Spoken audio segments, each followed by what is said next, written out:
네, 안녕하세요. 개척골 노선생입니다. 6월 1일 지방선거가 끝났습니다. 자, 이제 우리는 8월에 중요한 이슈를 기다리고 있습니다. 임대차 3법, 그 중에서 임대차 입법이 2년이 도래되는 게 7월 말 8월입니다. 자, 그러면서 지금 우려가 나오고 있죠. 8월에 전세 시장이 요동치지 않을까, 전세 헬게이트가 열리지 않을까, 그러한 우려가 있는데 여기에 대한 저의 생각을 말씀을 드리겠습니다. 결론만 말씀드리면 생각보다 전세가 많이 오르지 않을 거다. 저도 사실은 예상을 못했던 현상이 지금 나오고 있습니다. 자, 왜냐면요, 이미 전세가가 2년 전 대비 선반영이 됐었습니다. 2년 동안 내가 5%밖에 못 올리기 때문에 신규 계약을 했던 집주인들은 최대한 전세를 많이 받으려고 이미 전세가를 높게 측정을 했다는 거죠. 두 번째는 금리가 지금 전세 자금 대출에 영향을 미쳤습니다. 그래서 전세 대출이 평균 2.6, 2.8이었던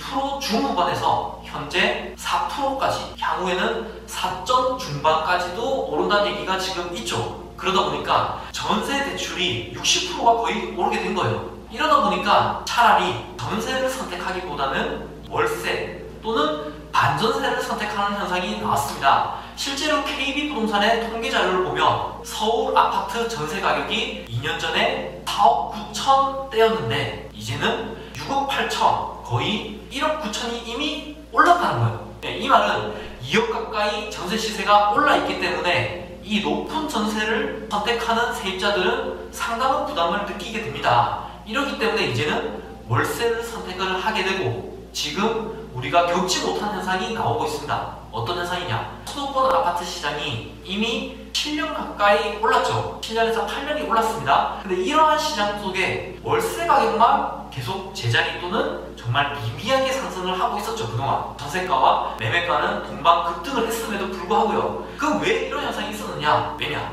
전세를 선택하는 게 세입자 입장에서는 좋았거든요. 전세 대출이 2.5%였고 거기다가 전세 대출이 전세가의 80%가 나왔었습니다. 그동안. 하지만 이 두 가지가 다 안 되고 있어요. 왜냐? 전세가 5억, 6억이 넘어가면 대출에 제한이 있었고요. 전세가의 6억 이하가 돼야지만 80% LTV 대출이 됐던 거죠. 하지만 서울은 매매가가 이미 12억을 돌파를 했고 전세 가격이 이제는 6억을 돌파를 했습니다. 그러다 보니 전세 LTV도 적게 나오고 거기다가 전세 대출이 너무 높다 보니 이제는 어쩔 수 없이 경제적으로 월세를 선택을 하고 있다는 거죠. 근데 여기서 우리가 이제 고민이 됩니다. 8월에 이제 계약 갱신을 해야 되는 세입자 입장에서는 반전세를 선택하는 게 아마 유리한데 이 반전세를 선택을 하고 그 2년 후가 또 어떻게 되느냐, 이게 중요한 거죠. 이번에 갱신이 중요한 게 아니라 그 갱신이 끝나는 2024년에 어떻게 되느냐, 여기서 정말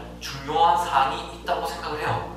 그래서 이 영상을 끝까지 보신다고 하면 정말 단기는 전세 급등이 없지만 4년 후가 어떻게 되는지, 그리고 그 현상에서 우리는 어떻게 대처를 해야 되는지에 대해서 말씀을 드리겠습니다.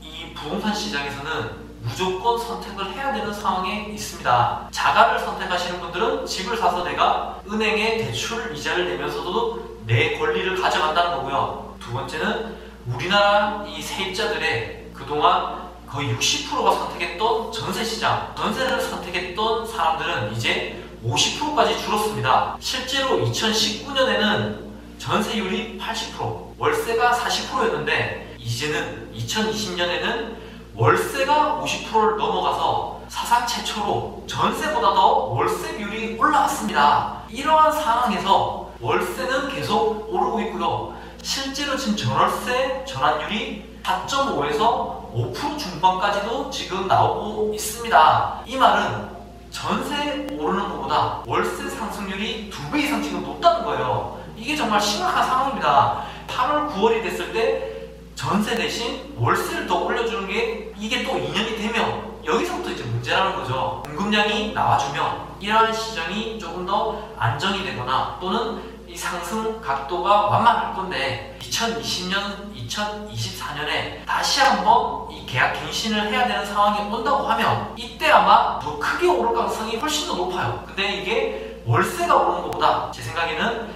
전세가 훨씬 더 많이 올 것 같습니다. 왜냐면 기본적으로 월세를 받는 것보다는 전세를 주는 게 유리했거든요. 근데 지금은 시장이 비정상화돼서 금리가 너무 급등을 해서 월세를 가는 건데, 이 월세 가격이 계속 오르면 다시 사람들은 전세 대출의 4.2%도 받는 게 월세를 받는 것보다 낫다. 왜냐? 전월세 전환율이 경기도는 지금 이미 매월 0.2%씩 오르고 있습니다. 이렇게 되면 월세가 전환율이 5% 이상이 나오면 이제는 월세가 아닌 다시 전세를 선택할 수밖에 없게 돼요. 이렇게 돼서 저는 2024년이 되면 전세가가 급등을 해서 매매가를 올리는 현상도 나오지 않을까. 세입자 입장에서는 전세를 그만큼 올려줄 바에 전세와 매매가가 붙은 현상이 나올 거거든요. 이래서 매매가가 다시 오를 수밖에 없다는 게 제 생각입니다. 자, 결국은 우리가 짧게 보면 안 됩니다. 2개월 후에 전세값 안 오른다고 여기서 넉넉고 있다가 그 다음 2년은 어떨 겁니까? 그 2년 후에 월세, 전세 안정화돼 있으면 지금 우리 무주택자분들 또는 내가 세입자로 지금 시작하려는 신혼부부분들, 이분들 걱정이 없죠. 하지만 그 2년 이후에, 4년 이후에 월세와 전세가 또 급등을 한다고 하면 정말 심각하게 매매를 생각할 필요가 있습니다. 자, 과거 우리 2년 전, 4년 전으로 돌아갔을 때 그때 전세 계약을 하신 분들은 지금 전세가가 매매가를 추월하는 현상을 보시면서 지금 또 가슴 아파하고 계십니다. 그리고 이 금리 급등기에, 그리고 경기 침체 위기까지도 지금 저희가 느끼고 있잖아요. 그 위기 속에서 또는 이 불용 속에서 정말 중요한 의사결정을 앞두고 있습니다. 2개월 후, 3개월 후에 우리 자산시장, 그리고 나의 소득, 우리 가정의 상황을 좀 보시고 그래도 매매를 생각을 하셨으면 좋겠어요. 누가? 무주택자, 신혼부부가 만약 내가 감당할 수 있다고 하면요. 대출에 대한 너무 과도한 부담이 된다고 하면 집 사실 필요가 없습니다. 그럼에도 불구하고 저는 내가 살 집이 아니라고 하더라도 경기도나 인천이든 조금 외곽으로 가더라도 정 안 되면 지방이라도 내가 전세나 또는 대출을 좀 받을 수 있다고 받아서 내가 감당할 수 있는 선의 5억 이하의 중저가 아파트를 미리 사놓는 것도 방법이 되지 않을까. 이게 이러한 인플레이션 시대, 그리고 집이 부족한 이러한 현상에 나의 자산과 가족을 지킬 수 있는 길이라고 생각을 합니다. 그럼 어떤 방법으로 할 수 있느냐? 그러한 방법에 대해서는 저희가 또 다음 영상에서 말씀을 드리겠습니다. 지금 정말 힘든 시기, 그리고 어려운 불확실한 시장이 지금 이어지고 있습니다. 하지만 이러한 지금의 전세가 별로 오르지 않는 시장, 그리고 금리가 계속 오르는 이러한 시장에서 두려움을 계속 가지고 있다가는 또 후회를 할 수가 있습니다. 그래서 자기 상황에 맞게 잘 좀 대처를 하셨으면 좋겠습니다. 그리고 제가 앞에 말씀드린 내용이 정말 중요한 내용입니다. 그래서 무주택자, 신혼부부, 지금 전세를 선택하냐, 월세를 선택하냐, 집을 사느냐, 이러한 갈림길에 있는 분들은 꼭 보시기를 추천을 드립니다. 오늘 영상 봐주셔서 감사합니다. 이상 개척으로 노성이었습니다. 빠이!